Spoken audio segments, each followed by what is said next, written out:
से अभी मौसम परिवर्तन हो रहा है।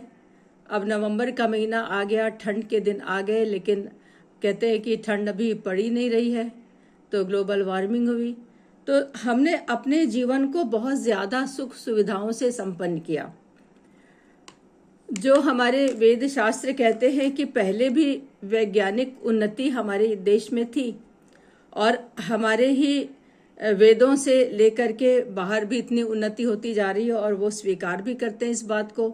तो पहले हम लोग कैसे जीवन जीते थे, अगर हम महाभारत काल को ही ले लें, तो एक तरफ तो वो जीवन था जो राजकुल वाला था, राजा महाराजाओं वाला था, और एक तरफ वो जीवन था जो ऋषिकुल वाला था, कि वो जंगल में ही निवास था, बहुत साधारण जीवन व्यतीत करते थे, और इस तरह का जीवन था।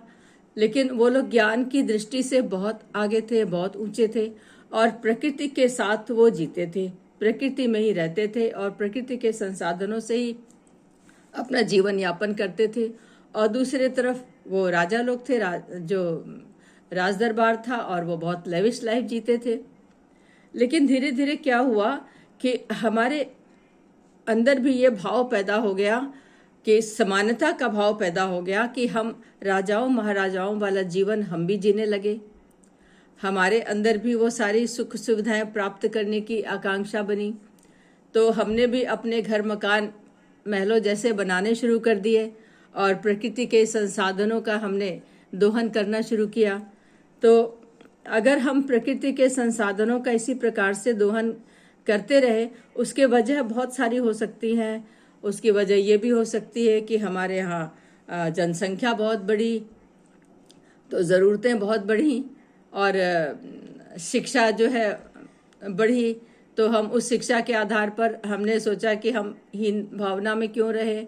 तो हमारा जो ऋषिकुल वाला ज्ञान था, जो लोग उस समय ज्ञानी हुआ करते थे, साधारण जीवन व्यतीत करते थे, सिंपल लाइफ में रहते थे, वो चीज़ धीरे धीरे ख़त्म होती गई, और हम इस तरह का जीवन में आ गए।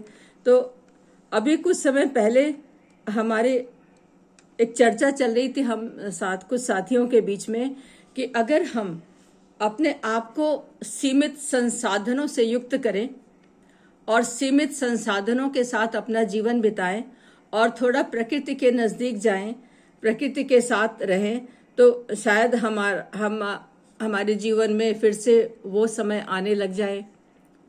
तो इसके लिए कहते हैं कि बहुत ज़्यादा प्रयत्न की ज़रूरत है, बहुत बड़े विचार की, सोच की ज़रूरत है, और जगहों पर ये वाली सोच शुरू हो गई है। फॉर एग्जाम्पल मैं कह सकती हूँ कि अभी जब हमारी ग्रैंड डॉटर्स यूएस में गई, तो वहाँ जाकर के वो लोग वीगन हो गए, और सारे मिल्क प्रोडक्ट का उन्होंने त्याग कर दिया। तो हम फिर उसके पीछे उन्होंने बहुत सारा कारण बताया, कि हम लोग ऐसा चीज़ें कंज्यूम करते हैं, तो वो डिमांड के आधार पर गायों का पालन पोषण होता है, उनका दूध निकाला जाता है, उनको मिल्क मेकिंग मशीन बना दिया जाता है, और बाद में वो स्लॉटर हाउस जाती हैं। तो हम ऐसी चीज़ कंज्यूम क्यों करें जिससे किसी को नुकसान पहुंचे, और बहुत सारे तर्क उन्होंने दिए। तो हमने कहा कि तुम्हारा 8-10 बच्चों का ग्रुप है, और तुम लोग वीगन हो गए हो, तो तुम्हारे इतने से प्रयत्न से, हालांकि ये प्रयत्न बहुत पहले से चल रहा होगा, मैंने कहा इतने प्रयत्न से तुम्हारे से क्या फ़र्क पड़ेगा। तो कहते हैं कि आज हम हैं तो हमारे साथ बहुत लोग आएंगे, और धीरे धीरे हमारे देश में, हमारे अमेरिका में बहुत सारे लोग जुड़ेंगे। और वही हुआ। मैंने देखा कि आज वहाँ पे वीगन स्टोर खुल गए हैं, वीगन रेस्टोरेंट खुल गए हैं, और बहुत सारे लोग वीगन हो गए हैं। तो ये छोटे छोटे प्रयत्न आगे चल के बड़ा रूप ले सकते हैं। तो अगर हम ठंड के दिनों में, गर्मी के दिनों में एसी का प्रयोग कम करें, और थोड़ा इन संसाधनों का, वैज्ञानिक संसाधनों का प्रयोग कम करें, हम थोड़ा प्राकृतिक जीवन में जिएं, तो शायद हमारे देश में वो वाली संपत्ति, वो वाली स्थिति वापस लौट आए। तो यहाँ पर वही वाली बात है कि हम प्रकृति के सानिध्य में रहें, तो प्रकृति हमारे सानिध्य में रहेगी, और प्रकृति हमारे लिए सहयोगी सिद्ध होगी। तो मुझे एक घटना याद आ रही है रामचरितमानस की, कि जब भगवान राम जी सीता जी लक्ष्मण के साथ वनवास चले गए, और जब वो चलते चलते पैदल चलते चलते जंगल पार करते करते जब चित्रकूट पहुंचे, तो वहां पे वन देवी ने उनका स्वागत किया। क्योंकि पहले प्रकृति इतनी साथ थी, इतना सहयोग था कि वन देवी प्रकट हुई राम जी के आगे और कहा कि आपकी सेवा में मैं प्रस्तुत हूं, बताइए मैं आपके लिए क्या करूं। तो श्री राम जी ने कहा कि आप सिर्फ इतना करो कि जिस मार्ग से मैं आया हूं उस मार्ग के कांटे हटा दो।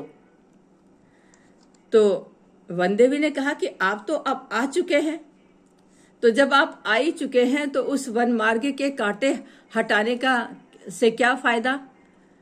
तो श्री राम जी ने कहा कि मेरा भाई भरत मुझे खोजते खोजते जरूर यहाँ तक आएगा और उसके पैरों में कांटे न चुभे, इसलिए आप इस वन मार्ग के कांटे हटा दो। तो वन देवी कहती हैं, तो क्या आपका भाई इतना कमजोर है कि वो वन प्रांत के कांटे नहीं सहन कर पाएगा, जिसको आपने भी सहन किया, आप लक्ष्मण ने भी सहन किया, सीता ने भी सहन किया। तो वो कहते हैं कि वो तो इतना मजबूत है, उसका हृदय तो वज्र के समान है, उसका शरीर भी बहुत कठोर है और वो तो सब कुछ सह लेगा। लेकिन जब उसे ये पता चलेगा, वो ये सोचेगा कि इस मार्ग से मेरी सुकोमल भाभी सीता गई है, इस मार्ग से मेरा भाई राम गया है, लक्ष्मण गया है, तो वो इसने उनके रहने ठहरने की, उनके प्रवचन वगैरह की, सब चीज की व्यवस्था ये स्वामी राम तीर्थ पर हुई। जब उनका नाम, उस समय नाम उनका तीरथ राम था, तो तीरथ राम जी के ऊपर सारी व्यवस्था दे दी गई और तीरथ राम जी अपने जी जान से उस व्यवस्था में लग गए। और उन्होंने सोचा कि इनके ठहरने की व्यवस्था तो चलो मैं कर दूंगा, लेकिन इतना बड़ा पांडाल मैं कहाँ से लाऊंगा जिसपे इतना हजारों की संख्या में लोग आएंगे उनको सुनने के लिए। तो वहां पर उस समय कलकत्ता से आया हुआ एक सर्कस का पांडाल लगा हुआ था। तो उन्होंने सर्कस के अधिकारी से जाकर के प्रार्थना की कि हमारे पास उतनी अच्छी व्यवस्था नहीं है, तो क्या कुछ समय के लिए, कुछ दिनों के लिए ये पांडाल आप हमको दे सकते हैं। तो वो तैयार हो गए थे स्वामी विवेकानंद के नाम पर, और वहां पर उनका वो प्रवचन चला। तो उस कार्यक्रम से स्वामी रामतीर्थ इतने ज्यादा प्रभावित हुए कि उनको उनका अब मन अपने प्रोफेशन में नहीं लगता था। अच्छा, जब स्वामी रामतीर्थ के घर वो स्वामी जी पधारे, तो रामतीर्थ जी ने अपनी घड़ी उनको देना चाहिए महंगी, लेकिन उन्होंने नहीं लिया। तो कुछ पुस्तकें वहां से ली और उन्होंने कुछ उनको संदेश दिए, कुछ पुस्तकें दी, कुछ उनको बताया कि आप ऐसे ऐसे जीवन यापन करो और इसको अध्ययन करो वेद वेदांग का। तो रामतीर्थ जी ने, तीरथ राम जी ने उनकी आज्ञा मानी और उन्हीं के कदमों पर चल पड़े और वेदांत का अध्ययन करने लगे। और इस अध्ययन करने के साथ साथ उन्होंने अपना घर परिवार छोड़ दिया, अपनी नौकरी भी छोड़ दी और हिमालय की तराई में जाकर के वो वेद वेदांग का अध्ययन करने लगे और अपने आप को इतना तैयार किया कि फिर उनको स्वामी जी ने कहा, विवेकानंद जी, कि आप जापान जाओ और अपने देश का, अपने वेद वेदांत का जो प्रचार वहां पर करो। तो वो वहां पर गए, 2 साल वहां पर रह करके आए। फिर उनसे ये कहा गया कि आप अमेरिका भी जाओ, और उनके मन में थी कि मैं अमेरिका भी जाऊं। तो जब वो अमेरिका के लिए जा रहे थे तो उनके पास कोई भी संसाधन नहीं था, कुछ भी नहीं था, बस जो वस्त्र पहने हुए थे उसी पे जा रहे थे। तो जब रास्ते में कोई मिला उनको, जो उनके सहयात्री बैठे हुए थे, उन्होंने पूछा कि आप जा तो रहे हैं लेकिन आपके पास तो कुछ सामान भी नहीं है। तो अमेरिका जैसे देश में जहां पे आप बिल्कुल अजनबी हैं, पहली बार जा रहे हैं, तो वहां पर रहेंगे कैसे। तो उन्होंने कहा कि मैं तो आपके साथ ही रहूंगा ना, मैं आपके ही घर पर रहूंगा। और आश्चर्य की बात है कि उन्होंने 2.5-3 महीनों तक उनको सहारा दिया, आश्रय दिया और फिर 2 साल तक स्वामी रामतीर्थ अमेरिका में रहे। पर वहां से जब लौट करके आए तो वो गंगा के किनारे हिमालय के तराई में, वहीं पर ऋषिकेश से ऊपर एक स्थान है जहां पर उन्होंने अपना स्थान बनाया। और अब सारी दुनिया से वो कट गए और उसी प्रकृति में निवास करने लगे। गंगा को उन्होंने अपना सब कुछ माना। दिन में 2 बार 3 बार गंगा में नहाना, गंगा के किनारे बैठ करके तप करना। अब उनका जीवन बिल्कुल चेंज हो चुका था। अब उन्हें न तो अमेरिका जाना था, न जापान जाना था, न कहीं जाना था, और वहीं प्रकृति की गोद में वो रहते रहे। उसी दौरान उनकी पत्नी और बच्चे भी मिलने आए, तो उन्होंने मिलने से जब इनकार किया तो उनके सेवक ने कहा कि आपको क्या आवश्यकता है इनकार करने की, क्योंकि आप उनसे वैसे ही मिलिए जैसे और भक्त आपके पास आकर के मिलते हैं। तो उस दिन वो मुलाकात हुई, लेकिन स्वामी रामतीर्थ ने अपने आप को प्रकृति के गोद के हवाले कर दिया। वो उसी में निमग्न रहने लगे, न किसी से मिलना, न किसी से जुलना। तो एक दिन ऐसा भी आया कि वो गंगा में ही समाहित हो गए। तो वो दिवाली का दिन था और हमने वो पर्व मनाया। तो अब प्रकृति के साथ जब इंसान जुड़ जाता है तो उसका जीवन बिल्कुल अलग ही हो जाता है, उसकी जिंदगी बिल्कुल अलग ही हो जाती है। तो ये प्रकृति तो हमारी माता के समान है और प्रकृति का संरक्षण करना हमारा धर्म है, हमारा परम कर्तव्य है। और हम प्रकृति के साहचर्य में रहते हैं तो हमारा जीवन बहुत सच्चा, सुलभ और ईश्वरोन्मुख हो जाता है। तो मैं कहती हूँ कि इसी तरह हर किसी को चाहिए कि अपने आप को प्रकृति के साथ जोड़े, परमेश्वर के साथ जोड़े, साधु संतों के साथ जोड़े, अच्छी संगति में रहे, क्योंकि अच्छी संगति का फल तो अद्भुत है। अगर संगति की बात करूं तो मुझे याद आती है उनके जीवन की एक घटना। बहुत बड़े वैज्ञानिक हुए हैं, जीवन की एक घटना है जो कहीं मैंने पढ़ा कि हाँ, थ्योरी ऑफ रिलेटिविटी, हाँ थ्योरी ऑफ रिलेटिविटी को उन्होंने बताया। तो उनके जीवन की एक घटना है। आइंस्टीन की बात कर रही हूँ। तो एल्बर्ट आइंस्टीन के जीवन की एक घटना है जो कहीं मैंने पढ़ा कि हाँ, थ्योरी ऑफ रिलेटिविटी, हाँ थ्योरी ऑफ रिलेटिविटी को उन्होंने बताया।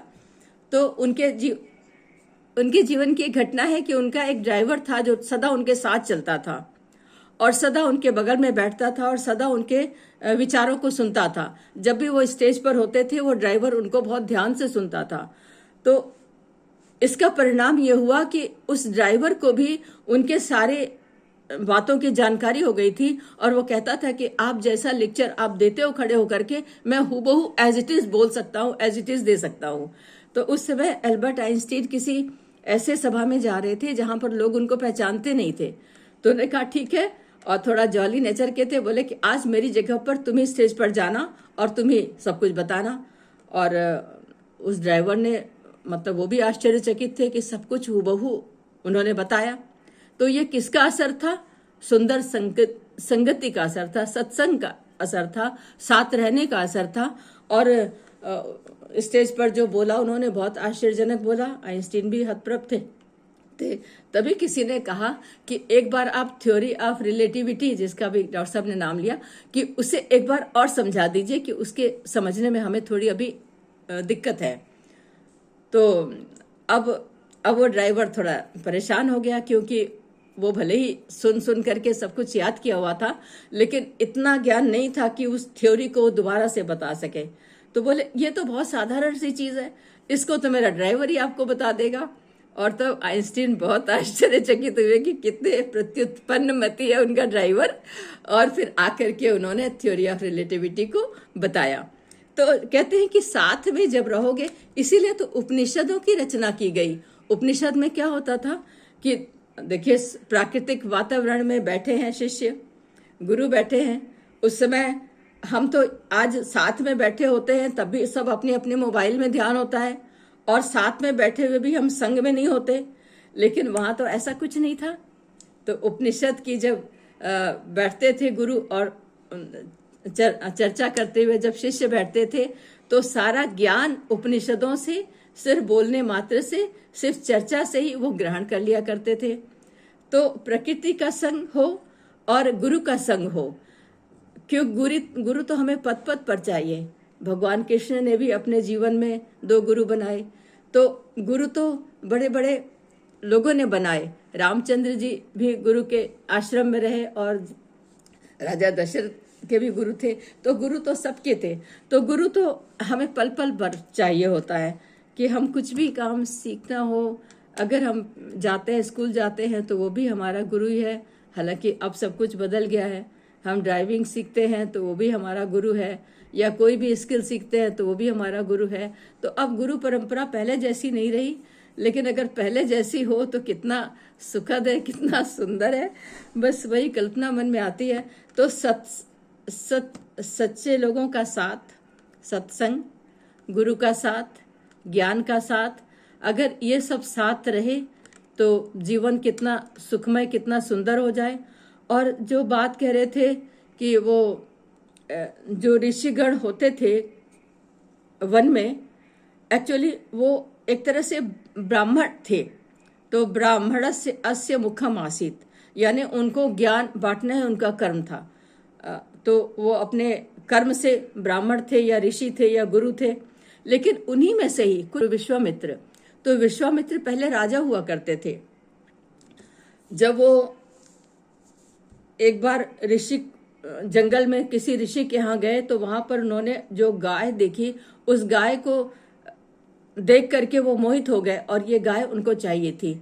लेकिन बड़ा भारी युद्ध हुआ, द्वंद्व हुआ, और हार करके विश्वामित्र ने सोचा कि मैं तो भले ही राजा हूँ, राज परिवार से हूँ, योद्धा हूँ और क्षत्रिय हूँ, लेकिन मुझे तो अब ब्राह्मण कुल में जाना है, मुझे तो ब्राह्मण बनना है, ऋषि कुल में जाना है, ऋषि बनना है, ऋषि पदवी प्राप्त करना है। और उन्होंने बहुत लंबी तपश्चर्या की।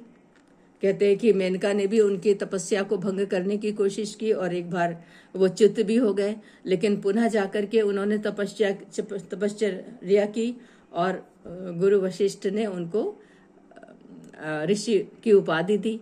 तो ऋषि विश्वामित्र भी बहुत बड़ी पदवी प्राप्त कर पाए। तो ऐसा नहीं है कि केवल जन्म से नहीं, कर्म से ही आदमी सब कुछ पा सकता है। तो जन्म से तो सभी शूद्र पैदा होते हैं, लेकिन कर्म से ही अपने अपने पद को प्राप्त करते हैं। तो सत्संगति या सहयोग या साथ रहकर ही जीवन में बहुत कुछ सीखा जा सकता है। केवल ज्ञान, अगर हम वैसा ही किताबी ज्ञान या पुस्तकीय ज्ञान या उससे कुछ नहीं होता। जो ज्ञान हम अब ललित जी हैं, दादा के साथ हमेशा रहते थे, आचार्य जी के साथ, और इनको पढ़ पढ़ के सुनाया करते थे और उनको पूरा विश्वास था कि ललित जरूर जो कुछ मैं सिखा रहा हूँ उसको समझेगा, उसको आगे बढ़ाएगा, उसको पढ़ेगा। तो ललित जी उनकी संगति में आकर के सब कुछ करने वाले हुए। तो लगता है कि देखिए, डॉक्टर साहब की बात मैं करूं तो डॉक्टर साहब ने अपना मेडिकल पूरा किया होगा, बच्चों ने भी किया, लेकिन उस पूरा करने के बाद भी 1 साल वो किसी डॉक्टर गुरु के संगति में रहे। 1 साल उन्होंने उनके अंडर में प्रैक्टिस किया, उनके आधारित रहे, उनके मतलब उनसे सीखा, उन्होंने प्रैक्टिकल करके सीखा। तो वहाँ भी गुरु ही है वो। तो इस तरह से जो गुरु की संगति में जो सीखा जाता है और प्रकृति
सीखा जाता है और प्रकृति की संगति में जो सीखा जाता है, परमेश्वर की संगति में जो प्राप्त होता है, वो बिल्कुल अद्भुत अनुभव है।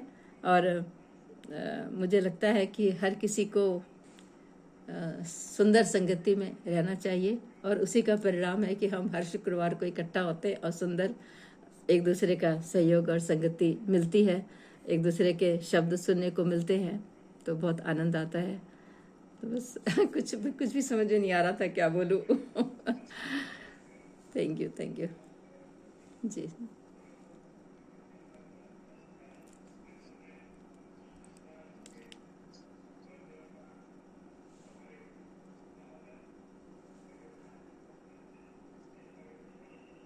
जी जी।